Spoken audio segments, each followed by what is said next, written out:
कार्यक्रम चलते हैं सबसे हंस हंस के में हाँ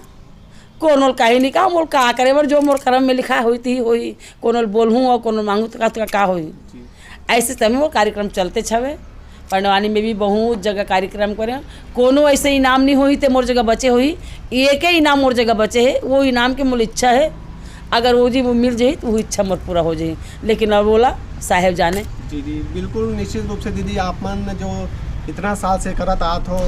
आप मन संगीत के क्षेत्र जुड़े हो काफ़ी जो है बड़े बड़े आपन काम करे हो निश्चित रूप से आप वाकई में पद्मश्री के हकदार हो। मैं जो कर्म किया हूँ मैं उसके लिए अधिकार बनाया हूँ तो मेरा अधिकार कहाँ जाएगा आज नहीं तो कल मिलेगा।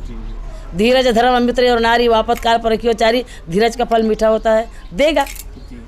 जनता जनार्दन के तो आशीर्वाद हाँ जनता जनार्दन के आशीर्वाद मिला थे माता पिता के आशीर्वाद मिला थे नेता मंत्री के भरपूर आशीर्वाद मिला थे। शिव कुमार डहरिया भैया भी मंत्री बने हैं नगरीय प्रशासन मंत्री हमारे